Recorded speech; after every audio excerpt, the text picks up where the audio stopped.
Араван районунун Дөбө Коргон айылында жашаган Мамма Расуловдордун үй бүлөсүнүн жашоосу мурдагыга салыштырмалуу жакшырды. Анткени социалдык келишим аркылуу кайтарымсыз берилген 100 миңге саан уй алып, айран сүт сатып, топтогон каражатына малынын санын көбөйттү. Соцконтракт документларын топшырып, мага өткөн жылы соц кызматкерлер социалдык келишим долбооруна катышууну сунушташты. Үйгө келип, кайненем жана күйөөм менен макулдашып долбоор жаздык. Акчаны алып саан уй алдым. Буюрса жакшы башталды. Малыбыз эгиз тууп, туягы көбөйдү. Кошумча тоок багабыз. Аталган үй бүлө мал чарбасындагы да өнүктүрүүнү пландап, социалдык келишим долбоорунун катышуучуларына берилип жаткан 200 миң пайызсыз насыя алышкан, ага 5 бодо мал алып, чаккан ферма түптөгөн. Эми айылдыктарды май чөбөгө, куру төңдү сүт азыктары менен камсыздоону көздөшүүдө. Болады.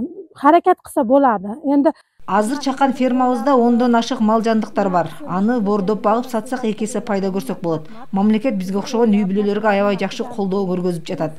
Баары үчүн рахмат. Жөлөк пул алып жашагандан көрө ушинтип аракет кылып жашообузду жакшыртсак болот экен.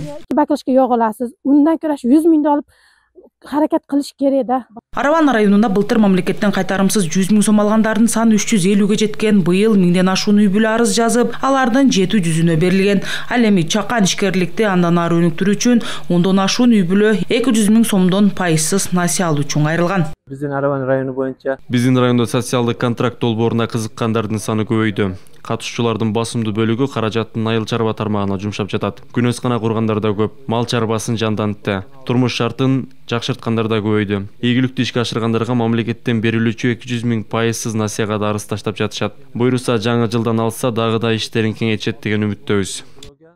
Белгилей кетсек, өткөн жылы социалдык контракт долбоору аркылуу өлкө боюнча 10 миң үй бүлө кайтарымсыз каражат алган. Бул жылы 23 миң үй бүлө менен келишим түзүү пландалган.